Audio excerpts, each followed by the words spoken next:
Halo Sobat Investor, kembali berjumpa dalam program di editorial yang akan membahas tajuk utama pemberitaan yang tersaji di edexchannel.com dan edexchannel TV. Bersama saya Heri Kurniawan, Wakil Pemimpin Redaksi edexchannel TV. Ya Sobat Investor, bagaimana kabar Anda hari ini? Bagaimana pula kabar portofolio Anda sejauh ini? Seiring mulai konsistennya indeks harga saham gabungan atau IHSG dengan terus beredar di zona hijau di sepanjang pekan ini dan bertahan di atas level psikologis 6 ribuan. Meski demikian, pelaku pasar juga masih menyisakan sejumlah catatan, misal terkait aliran dana asing yang masih terus terjadi, serta pergerakan indeks yang masih serba terbatas, sehingga membuat berbagai pihak belum sepenuhnya yakin terhadap potensi performa industri pasar modal domestik ke depan. Lalu dengan kondisi yang demikian, kiranya isu dan sentimen apa saja yang menurut Anda menarik dan penting untuk dicermati sebagai bahan pertimbangan dalam menata strategi investasi selanjutnya? Ya, Sobat Investor, seperti halnya dalam beberapa hari terakhir, perhatian publik dunia sejauh ini masih terus tertambat pada informasi dan perkembangan terbaru yang terjadi dalam peperangan antara Amerika Serikat dan Iran, di mana seiring batalnya aksi gencatan senjata dan kembali memanasnya aktivitas saling serang yang dilancarkan oleh kedua kubu, eskalasi peperangan terpantau terus meluas dengan mulai terlibatnya berbagai aktif negara-negara di kawasan Telut. Sebelumnya sedikitnya 3 negara dilaporkan mulai turut masuk dalam pusaran perang, di mana 2 diantaranya yaitu Arab Saudi dan Yaman yang terlibat aksi saling serang dalam rangka melumpuhkan sarana infrastruktur penerbangan masing-masing lawan. Di satu sisi, pihak Arab dinilai berupaya melancarkan serangan ke bandara Sana'a demi mencegah mendaratnya pesawat militer Iran di ibu kota Yaman tersebut. Yang menarik, posisi ibu kota Sana'a sendiri sejak 2015 diketahui telah dikuasai oleh kelompok milisi Houthi yang oleh pemerintah resmi Yaman telah dicap sebagai pemberontak, sehingga lantaran posisi Sana'a telah dikuasai oleh kelompok Houthi, maka pemerintah Yaman terpaksa memindahkan simpul pemerintahannya ke kota Aden yang kemudian diresmikan sebagai ibu kota sementara. Dalam hal ini terkait dengan perkembangan perang AS-Iran, pihak pemerintah Yaman secara resmi juga mengkonfirmasi bahwa merekalah yang berada di balik serangan ke bandar udara Sana'a dengan dalih untuk mencegah hadirnya pasukan Iran yang dikenal sebagai sekutu setia dari kelompok Houthi. Bagi pemerintah Yaman, pihaknya berkepentingan untuk menghalau datangnya pasukan militer Iran karena dikhawatirkan bakal semakin memperkuat positioning pasukan Houthi.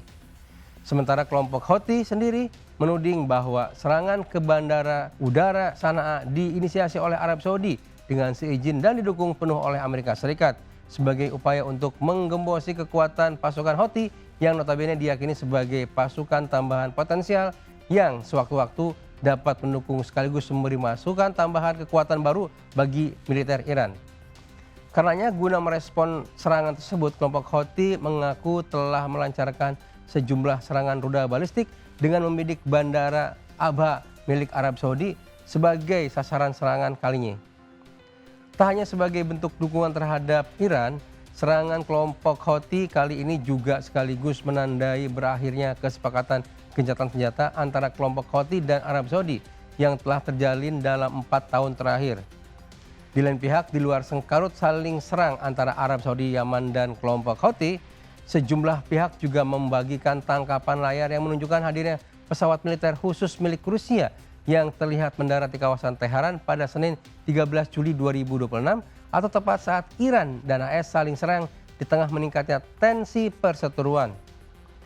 Meski sejauh ini belum ada pernyataan resmi dari pihak Rusia, namun dalam tangkapan layar tersebut nampak jelas jenis pesawat yang mendarat yaitu pesawat Tupolev Tu-214PU dengan nomor registrasi RA64531 dalam beroperasi dengan kode panggilan RSD420. Selama ini, pesawat 214PU ini kerap kali digunakan oleh pihak Rusia sebagai simpul komunikasi khusus yang diperkuat oleh platform komando udara utama yang diklaim tahan terhadap serangan nuklir sekalipun. Tak hanya itu, pesawat ini juga terdaftar secara resmi sebagai bagian dari skuadron penerbangan khusus Rusia yang disiagakan untuk mengawal kehadiran sejumlah petinggi Rusia di negara-negara yang sedang dikunjungi. Karenanya, dengan terpantaunya kemunculan pesawat Tu-214PU di Teheran, sejumlah pihak pun mulai bertanya-tanya dan mengembangkan spekulasi terkait mulai terlibatnya Rusia dalam peperangan AS melawan Iran. Dari tengah spekulasi keterlibatan Rusia ini muncul juga kabar terkini dari Cina, di mana bila Rusia diyakini telah memutuskan untuk mendukung Iran, pemerintah Xi Jinping justru terang-terangan pasang badan untuk Iran dengan menyampaikan pembelaannya terhadap negeri para mullah di dalam sidang Dewan Keamanan Perserikatan Bangsa-Bangsa atau DKPBB. Dalam sidang tersebut, pihak Beijing mengecam keras serangan militer yang telah dilancarkan oleh AS dan Israel pada akhir Februari 2026 lalu sehingga menimbulkan perang tak berkesudahan hingga saat ini. Menurut pihak Cina, duet AS dan Israel telah nyata-nyata melanggar kedaulatan Iran serta memperburuk situasi dan stabilitas yang terjadi di kawasan Timur Tengah.